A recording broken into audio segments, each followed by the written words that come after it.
Cerita ini fakta atau fiksi? Silakan putuskan sendiri.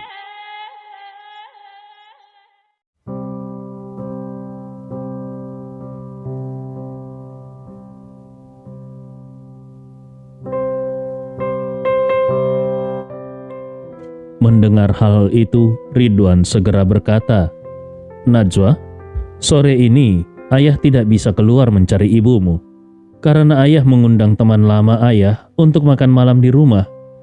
Teman lama ayah itu ingin menunjukkan keahlian memasaknya kepada keluarga kita. Jadi ayah harus pergi membeli bahan makanan dan membereskan rumah." Najwa bertanya dengan heran, "Ayah, bukankah tadi siang ayah sudah makan dengan teman lama ayah? Kenapa harus mengundangnya lagi malam ini?" Ridwan menjelaskan, teman ayah kembali dari luar negeri, jadi ayah harus mengundangnya ke rumah untuk makan malam. Menyajikan makanan rumahan adalah cara yang tepat untuk menjamu seorang teman. Najwa dengan marah berkata, "Ayah, kalaupun ayah ingin menjamu teman, ayah harus tahu waktu yang tepat. Ibu sedang hilang sekarang. Bagaimana bisa ayah malah mengundang teman lama untuk makan malam? Bukankah lebih baik menunggu sampai ibu ditemukan, baru mengundang tamu? Lagi pula, pasti ibu juga mengenal teman lama ayah itu. Bukankah lebih bagus kalau kalian bertiga bertemu?" Ridwan bergumam di dalam hatinya, "Bagus apanya? Justru karena ibumu hilanglah, aku jadi punya keberanian untuk mengundang teman lama ke rumah. Kalau tidak, aku tidak akan pernah berani melakukannya." Namun tentu saja Ridwan tidak bisa mengatakan itu di depan putrinya.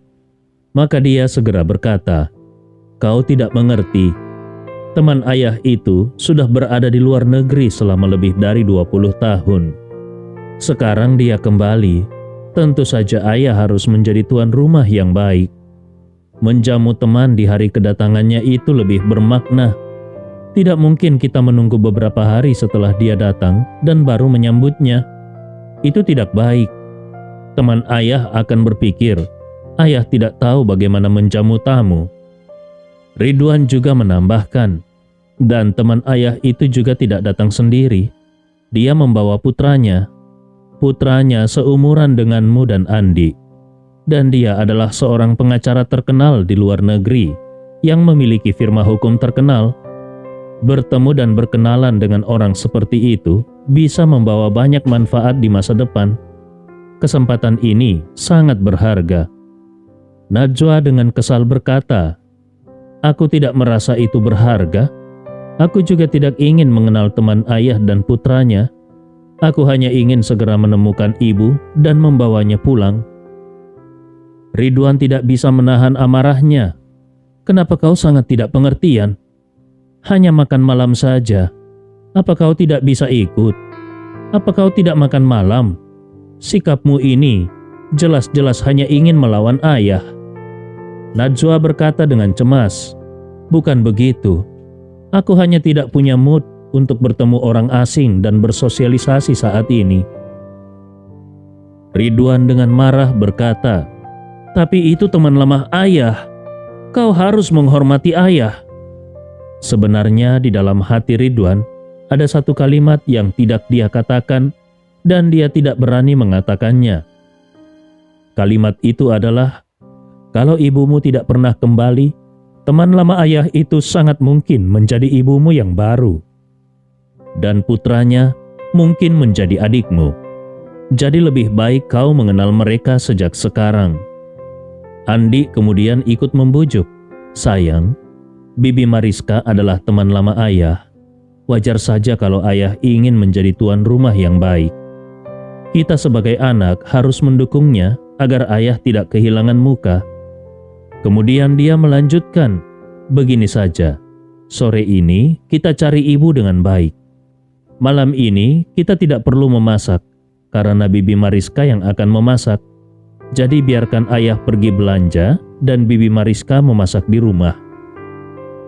Setelah kita mencari ibu, kita pulang makan. Setelah makan, kita bisa lanjut mencari. Ini tidak akan terlalu mengganggu pencarian ibu. Bagaimana?" Najwa yang juga tahu kalau perkataannya tadi terlalu keras, merasa bingung harus bagaimana. Melihat Andi membantu meredakan situasi, dia mengangguk dan berkata, "Baiklah, kita lakukan seperti yang kau katakan." Pada saat ini, di dalam penjara, Carla hanya bisa melihat semua orang menyelesaikan makan siang mereka. Hatinya hampir hancur karena sedih. Sudah lebih dari 24 jam dia tidak makan apapun. Ditambah lagi dia telah dipukuli beberapa kali dan dipaksa tidur semalaman di toilet yang dingin dan lembab. Sekarang, dia merasa sangat lapar, hingga pusing dan hampir pingsan. Namun dia tidak berani menunjukkan ketidakpuasannya sedikit pun. Karena Rani bisa saja datang dan memukulnya lagi kapan saja. Sementara itu, masih ada setengah porsi sisa makanan Nyonya Tama. Dia sengaja membawa kotak makanannya dan menyodorkannya di depan Carla sambil tersenyum. "Sudah sehari semalam kau tidak makan. Kau pasti lapar sekali, bukan? Mau makan sedikit?" Makanan di penjara tidak terlalu enak. Hanya ada seporsi sayur dan nasi. Sayurnya pun tidak ada dagingnya. Namun, meskipun begitu, Carla masih tergoda oleh aroma makanan itu dan air liurnya menetes. Saat ini dia tidak peduli apakah sisa makanan itu kotor atau tidak. Asalkan ada sesuatu untuk dimakan, dia bisa menerimanya. Maka dia segera berkata dengan rasa bersyukur, "Terima kasih, Ibu. Terima kasih." Selesai berbicara, dia hendak meraih kotak makan tersebut. Namun tepat saat tangannya menyentuh kotak makan itu, Nyonya Tama langsung membalikkan sisa makanan ke atas kepala Carla. Nyonya Tama melihatnya dan tertawa sinis. "Perempuan tidak tahu malu sepertimu tidak pantas makan sisa makananku.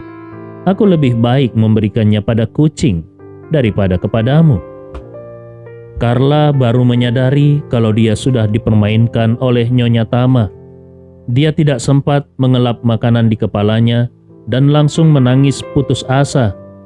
"Sampai kapan aku akan tersiksa seperti ini? Aku sudah sangat menderita saat ini. Selama bertahun-tahun ini, meskipun kita sering berselisih, tapi apa aku pernah memukulmu? Tapi lihat bagaimana kau memperlakukanku sekarang. Kau ingin membunuhku." Nyonya Tama mendengus dengan merendahkan. "Kalau kau menghormatiku dan sopan padaku sejak awal, dan juga mengundangku dengan baik ke Villa Desilen, apakah aku akan memperlakukanmu seperti ini?" Sambil menangis, Carla berkata, "Aku tahu salahku. Aku benar-benar tahu salahku. Kalau aku punya kesempatan keluar, aku akan mengundangmu datang ke Villa Desilen dengan sangat hormat. Bahkan aku akan memberimu kamar terbaik." Dia melanjutkan, "Aku sudah menulis surat untukmu, bukan? Setelah 15 hari penahananmu selesai, bawa surat itu dan cari Najwa. Dia pasti akan menyiapkan kamar terbaik untukmu di Villa Desilen. Kau bisa menikmati hidup nyaman di sana. Kenapa kau masih harus menyiksaku sampai sekarang?" Nyonya Tama menggertakkan giginya. Dia langsung memukul kepala Carla dengan kotak makan aluminium dan berkata dengan marah, "Kenapa aku harus menyiksamu? Aku bahkan ingin membunuhmu. Seumur hidupku, aku selalu hidup dalam kemewahan. Kapan aku pernah dipermalukan seperti ini? Semua ini karena kau. Kau pikir aku akan memaafkanmu?" Setelah berbicara, Nyonya Tama segera berteriak kepada Kasnah, "Kasnah, cepat ke sini. Kita berdua harus menyeretnya ke kamar mandi dan membersihkan sisa makanan di kepalanya dengan air dingin." Carla ketakutan dan berteriak, "Semalaman aku tidak bisa tidur dengan baik. Kalau kalian menggunakan air dingin untuk menyiram kepalaku, Itu sama saja dengan ingin membunuhku." Rani yang sejak tadi hanya menonton, tiba-tiba berkata dengan dingin, "Diam! Kepalamu bukan hanya akan disiram, tapi aku juga akan menggunakan air dingin untuk memandikanmu." Carla langsung ketakutan setengah mati. Dia hanya bisa menangis sambil membiarkan nenek dan cucu itu menyeretnya ke kamar mandi. Kasna segera menarik kepala Carla ke bawah keran di wastafel dan tanpa ragu-ragu membuka keran sepenuhnya. Air dingin langsung mengguyur kepala Carla, membuat otaknya seperti kosong, diikuti oleh rasa dingin yang menusuk tulang hingga membuatnya gemetar hebat. Dengan kepala basah kuyup, Carla menatap Nyonya Tama yang tersenyum jahat dan memohon, "Ibu, kumohon beri aku handuk. Kalau tidak, aku benar-benar akan mati kedinginan." Nyonya Tama tertawa sinis. "Kau ingin handuk? Apakah kau pantas mendapatkannya? Kalau kau mati kedinginan, itu malah bagus. Kau terbebas dan aku puas." Carla terpuruk di lantai sambil menangis keras. Nyonya Tama melihatnya dengan jijik dan berkata kepada Kasna, "Biarkan wanita busuk ini menangis sendiri di sini. Ayo, kita pergi." Najwa sama sekali tidak menyangka kalau ibunya sedang disiksa dengan kejam oleh nenek dan sepupunya. Karena Ridwan tidak mau keluar mencari Carla, akhirnya dia dan Andi merencanakan untuk berpisah jalan. Satu mencari di tempat-tempat permainan kartu, dan satu lagi mencari di salon kecantikan.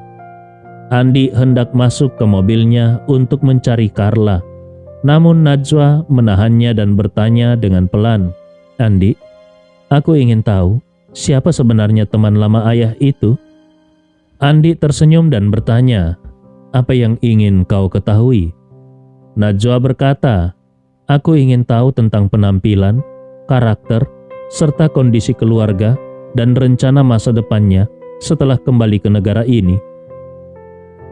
Andi Rewa menjawab dengan jujur, "Bibi Mariska sangat cantik, berpenampilan sangat elegan, dan kelihatannya sangat rendah hati serta ramah. Untuk kondisi keluarganya, suaminya sudah meninggal. Sekarang dia tinggal berdua dengan anak laki-lakinya." Kemudian Andi segera menambahkan, "Mereka berdua sangat hebat. Katanya mereka memiliki firma hukum besar yang melayani perusahaan-perusahaan besar. Mereka sudah memindahkan bisnis mereka ke sini dan kemungkinan besar berencana untuk tinggal di sini untuk menikmati masa pensiun." Najwa berkata dengan terkejut, "Apa? Cantik, elegan, kepribadian sempurna, dan yang lebih penting, dia janda kaya. Bukankah ini benar-benar berlian di antara ibu-ibu paruh baya?" Andi Rewa mengangguk dan berkata serius, "Memang dia berlian. Tapi Bibi Mariska ini tidak terlihat seperti ibu-ibu paruh baya. Dia lebih seperti kakak perempuan. Dia kelihatan seperti sekitar 37 atau 38 tahun. Paling banyak 40 tahun. Najwa berseru kaget. "Serius?" Dia hampir tidak percaya. Dia jarang melihat seorang wanita berusia 50 tahun yang tampak seperti berusia 37 atau 38.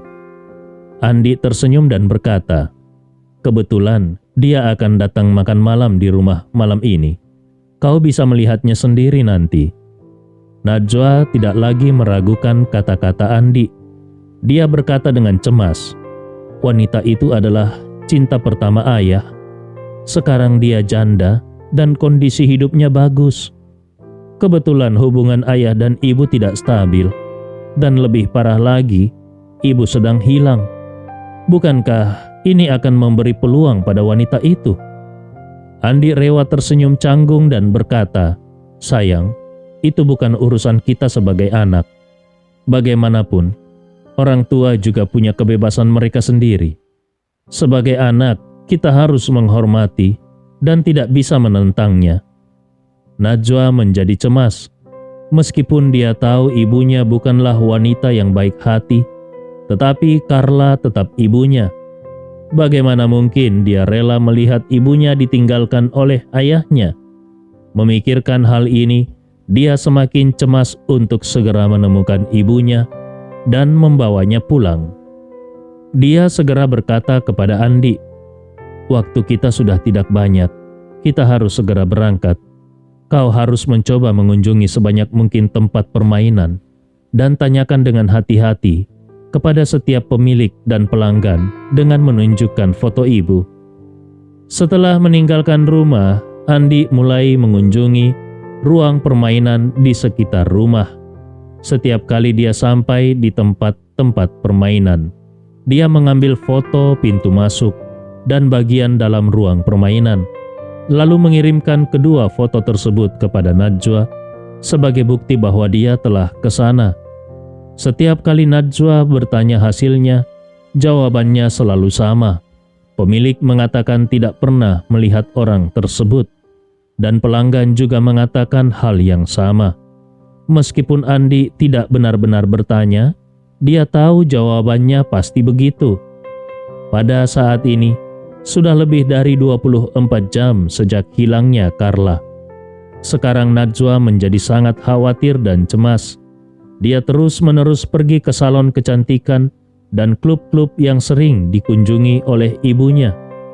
Najwa tiba di salah satu salon kecantikan dan menunjukkan foto Carla kepada pemiliknya sambil bertanya, "Apakah Bibi pernah melihat wanita di foto ini?" Pemiliknya melihat foto Carla dan berkata dengan terkejut, "Bukankah itu adalah Carla?" Najwa merasa senang dan melanjutkan bertanya, "Bibi kenal dengan ibuku?" Pemiliknya tersenyum dan berkata, "Jadi kau adalah putri Carla? Dulu dia sering datang ke sini bersama dengan teman-temannya, tetapi akhir-akhir ini jarang terlihat. Kenapa? Apakah dia hilang?" Najwa mengangguk dan bertanya lagi, "Bisakah Bibi memberiku nomor kontak teman-teman ibuku?"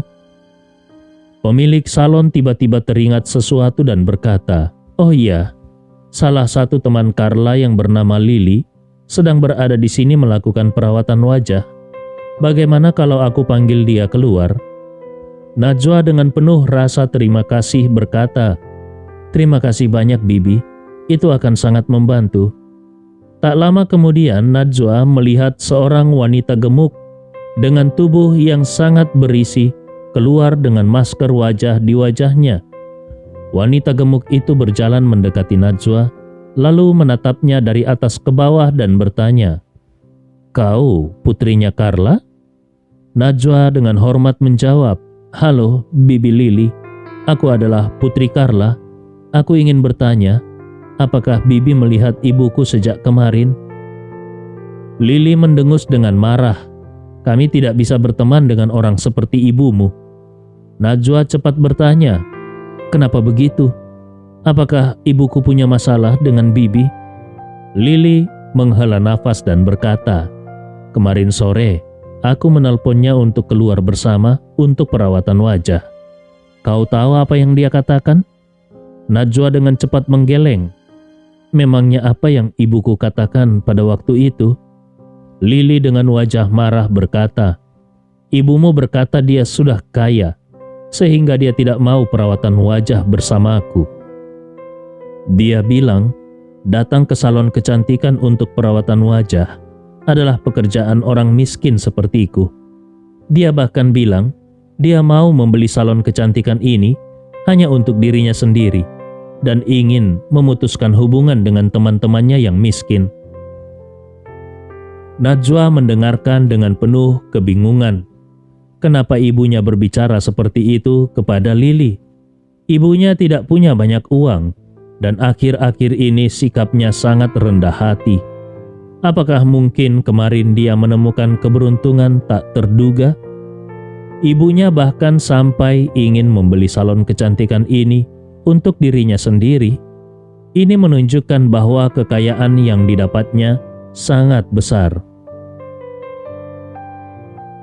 Namun pertanyaannya adalah, Kenapa dia menghilang begitu saja? Apa yang sebenarnya terjadi? Najwa semakin bingung saat memikirkan hal ini. Pada saat ini Lili yang masih marah bertanya, "Kenapa? Apakah ibumu hilang?" Najwa segera mengangguk dan berkata, "Iya, dia keluar kemarin siang dan tidak pernah kembali. Teleponnya tidak bisa dihubungi, chat juga tidak dibalas dan video call juga tidak bisa terhubung." Lili terkejut, lalu tersenyum sinis. Mungkin ibumu telah mendapatkan banyak uang. Karena itu dia berani meremehkan teman-temannya dan keluarganya, lalu memilih menghilang begitu saja. Hati Najwa berdetak kencang. Dia memikirkan bibinya, Novia. Novia menghilang dengan membawa banyak uang. Kabarnya dia kabur bersama dengan kekasih gelapnya. Kalau ibunya benar-benar mendapatkan keberuntungan besar, apakah ibunya juga akan melakukan hal yang sama? Memikirkan ini, Najwa merasa sangat cemas. Dia segera bertanya lagi kepada Lili, "Bibi Lili, apakah kau tahu informasi lainnya?" Lili menggelengkan kepalanya dan berkata, "Aku hanya menelpon ibumu sekali. Setelah itu, aku tidak punya kontak lagi dengannya dan juga tidak tahu apa-apa tentangnya." Najwa hanya bisa mengucapkan terima kasih. "Terima kasih, Bibi Lili." Setelah mengucapkan terima kasih, Najwa buru-buru meninggalkan salon kecantikan. Keluar dari salon, Najwa terus memikirkan masalah ini. Menurut sifat ibunya, kalau sampai ibunya benar-benar berbicara seperti itu di telepon, itu berarti ibunya benar-benar punya uang. Kalau tidak, ibunya tidak akan berani berbicara seperti itu. Namun dia ingat bahwa pada siang kemarin, ibunya masih mencoba meminta uang dari ayahnya untuk perawatan wajah dan kemudian pergi meminta dari Andi, tetapi Andi tidak memberinya uang. Dengan kata lain, pada saat itu ibunya tidak punya uang sepeser pun. Tapi kenapa tidak lama setelah itu, dia berbicara di telepon dengan nada seperti orang kaya baru dan menghina Bibi Lili? Bagaimana mungkin dalam waktu yang begitu singkat, dia tiba-tiba memiliki uang? Dari mana uang itu berasal? Kalaupun dia benar-benar memiliki uang, kenapa dia harus menghilang? Apakah benar karena setelah punya uang, ibunya jadi membenci dirinya sendiri dan ayahnya? Dengan sifat ibunya, hal itu mungkin saja. Tetapi bagaimanapun juga ibunya sudah lama mendambakan tinggal di Villa Desilen. Kalaupun ibunya tiba-tiba mendapatkan kekayaan, seharusnya dia menyembunyikan uang itu dengan diam-diam dan kemudian kembali untuk menikmati villa mewah di Desilen. Ini lebih sesuai dengan gaya ibunya. Bukankah langsung menghilang setelah mendapatkan sejumlah uang? Bahkan ibunya belum pernah tidur di Villa Desilen. Semakin Najwa memikirkan hal ini, semakin dia merasa aneh. Andi mengemudikan mobilnya, berkeliling di kota. Pikirannya juga memikirkan masalah ibu mertuanya. Dia melihat Najwa semakin cemas, dan dari lubuk hatinya dia tidak ingin Najwa menderita seperti itu. Namun, dia belum memutuskan cara untuk melepaskan Najwa. Saat dia mengemudi melewati sebuah persimpangan, dia melihat slogan mencolok di papan iklan di persimpangan. Mobilisasi seluruh masyarakat dan tegas memberantas praktik serta segala bentuk penyamaran dari penipuan untuk membangun Makassar yang aman dan harmonis. Melihat slogan ini, Andi tiba-tiba mendapat ide. Jadi dia segera menelpon Ibnu Komar dan langsung bertanya, "Bagaimana perilaku ibu mertuaku di penjara baru-baru ini?" Ibnu Komar dengan hormat berkata, "Puang, ibu mertuamu telah menderita di penjara. Sepertinya semua orang di sel itu tidak menyukainya, jadi mereka sering membuatnya kesulitan." Andi Rewa mengangguk dan berkata, "Sebelumnya dia menghina Nyonya Tama dengan sangat marah. Sementara Nyonya Tama sendiri sangat pendendam. Kali ini pasti Nyonya Tama tidak akan membiarkannya begitu saja. Jadi membuatnya menderita sedikit adalah wajar. Ibnu Komar bertanya, "Puang, apakah kau sudah memikirkan cara untuk menyelesaikan masalah ini?" "Maaf kalau aku mengatakan ini, tetapi kalau ibu mertuamu telah menderita begitu banyak di dalam, pada saat kau membebaskannya nanti, dia pasti tidak akan diam saja. Hal pertama yang akan dia lakukan adalah mencari masalah denganmu." Andi Rewa tersenyum dan berkata, "Jangan khawatir, aku sudah memiliki rencana garis besarnya, tapi aku masih membutuhkan kerjasamamu. Ketika waktunya tiba, kau harus bekerja sama dengan baik dan bermain peran dalam sebuah drama." Ibnu Komar segera berkata, "Puang, beritahu saja apa yang perlu dilakukan." Andi Rewa tersenyum santai. "Aku belum berniat untuk melepaskannya sekarang.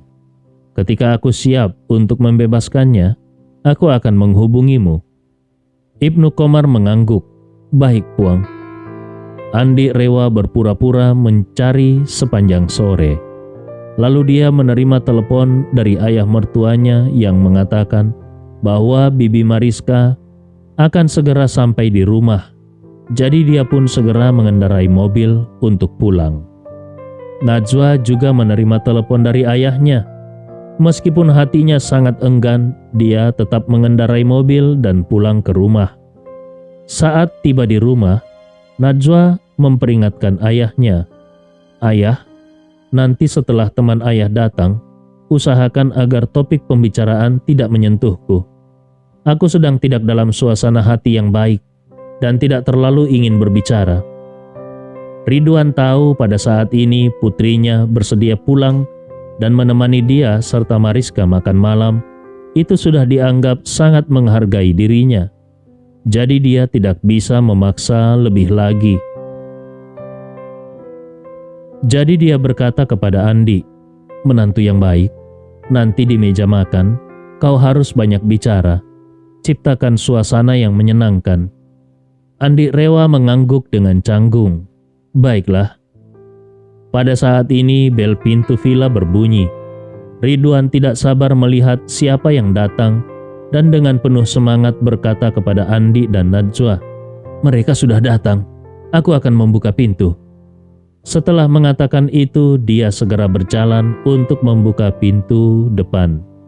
Ketika Najwa melihat antusiasme Ridwan, dia tidak bisa tidak menghela nafas, lalu bertanya kepada Andi, "Menurutmu, apakah ayah dan Bibi Mariska punya suatu hubungan spesial?"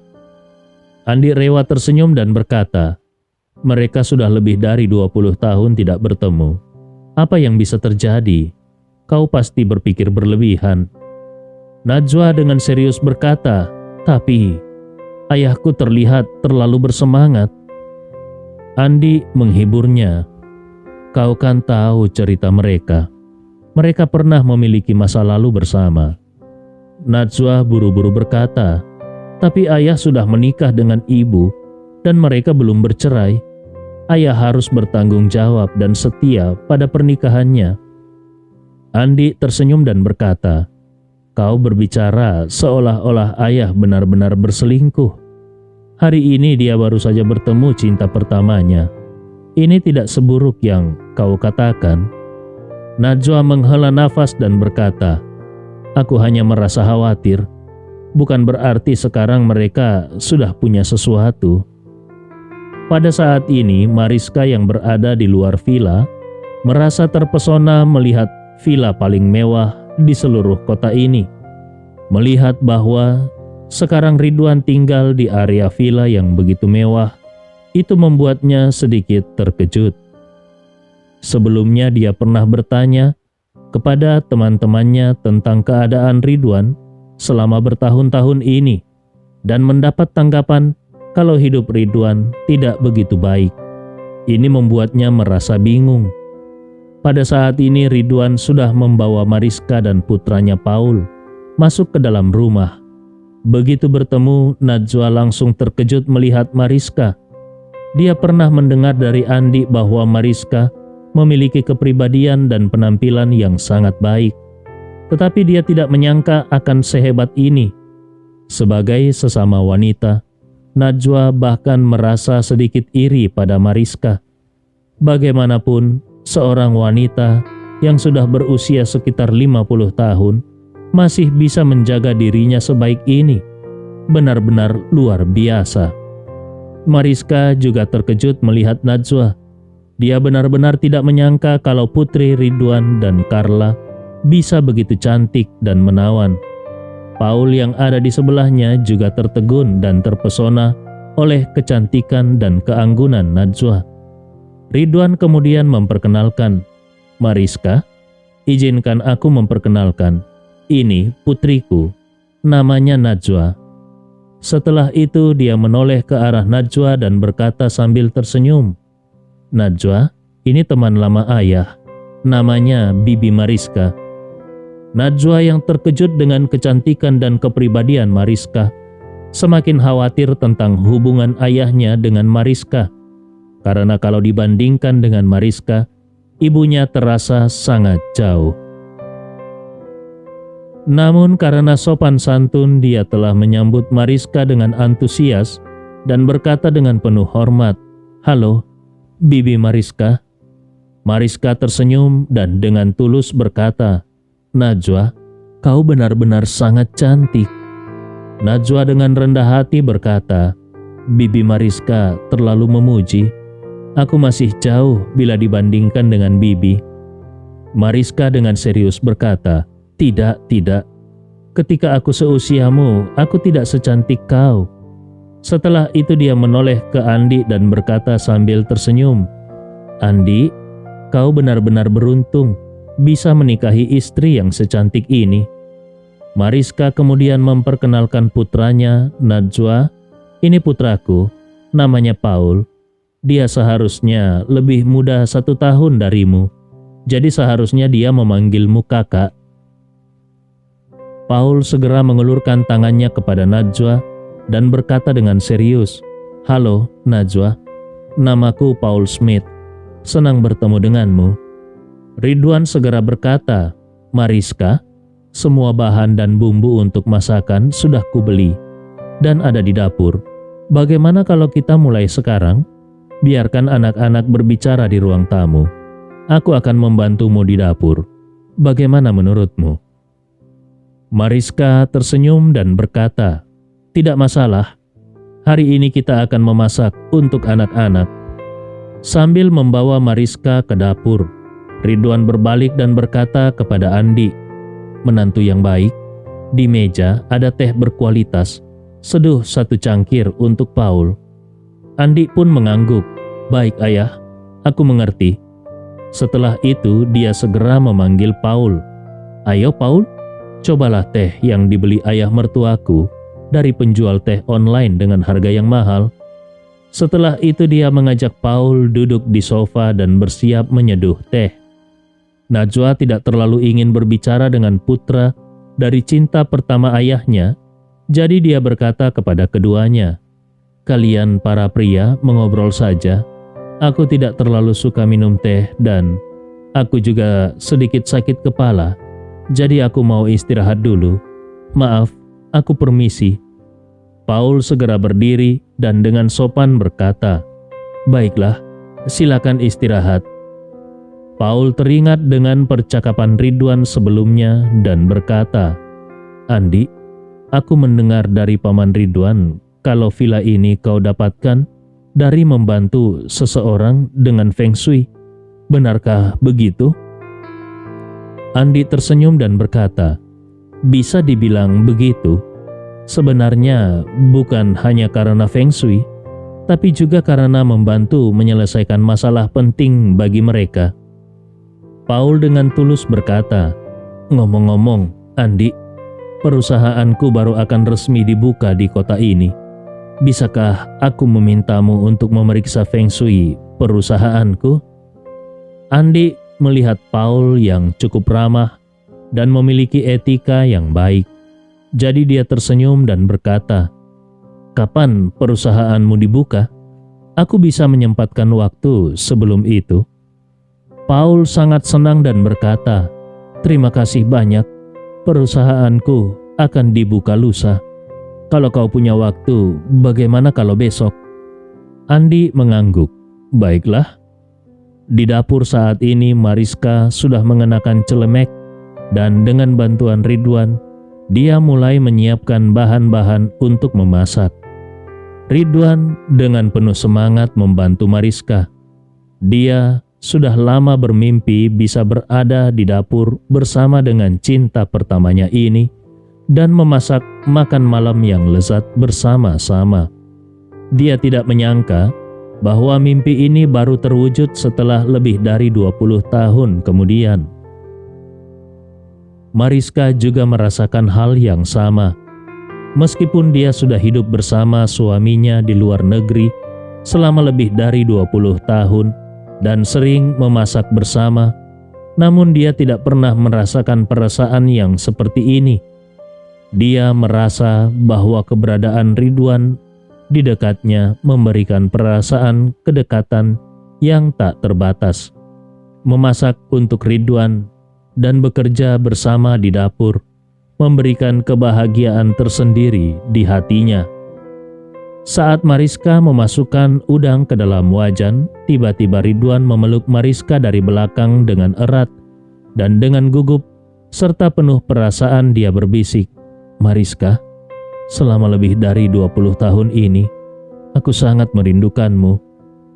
Mariska tiba-tiba merasa badannya kaku saat Ridwan memeluknya dengan erat. Dari lubuk hatinya sebenarnya dia juga berharap Ridwan akan memeluknya erat-erat setelah 20 tahun berlalu. Bagaimanapun juga, Ridwan adalah satu-satunya orang yang pernah dicintainya sepanjang hidupnya. Saat ini seolah-olah waktu berputar kembali ke masa-masa muda mereka yang berusia 20-an. Mariska merasakan emosi yang mendalam di dalam hatinya, dan dia tidak bisa menahan diri untuk menaruh tangannya di atas tangan Ridwan. Namun, saat dia melakukan itu, dia tiba-tiba sadar kalau tindakannya itu salah. Dia segera melepaskan diri dari pelukan Ridwan, lalu dengan gugup merapikan rambutnya dan berkata dengan canggung, "Ridwan, kita tidak bisa seperti ini. Bagaimanapun, kau adalah pria yang sudah menikah. Aku tidak bisa menyakiti Carla." Ridwan langsung panik dan berkata, "Tapi dia yang pertama kali menyakitimu. Saat kita masih bersama dan sangat mencintai satu sama lain, dia tahu bahwa aku adalah pacarmu. Namun dia tetap memanfaatkanku saat aku mabuk. Kalau bukan karena kelicikannya, kita sudah menikah sejak lama." Mariska menghela nafas ringan dan berkata, "Meskipun apa yang terjadi dulu adalah kesalahannya, tapi akulah yang memilih untuk melepaskanmu. Aku yang menyerahkanmu kepadanya. Sekarang, aku tidak bisa menyakiti dia seperti dia menyakiti aku. Ini adalah masalah prinsip. Kalau aku melakukannya, lantas apa bedanya aku dengannya?" Ridwan semakin panik dan berkata, "Wanita itu sudah menghancurkan cinta tulus kita. Apakah kau masih merasa perlu berprinsip dengannya sekarang?" Mariska dengan serius berkata, "Setelah kejadian itu, aku tahu Carla yang berada di balik semua ini. Aku tahu dia adalah orang yang licik, tetapi aku tidak bisa menjadi orang yang licik hanya karena disakiti oleh orang licik." Sambil berkata demikian, dia menatap Ridwan dengan serius dan berkata, "Bagaimanapun juga, kau adalah suaminya sekarang. Aku bisa bertemu denganmu sebagai teman biasa atau teman lama dan makan bersama.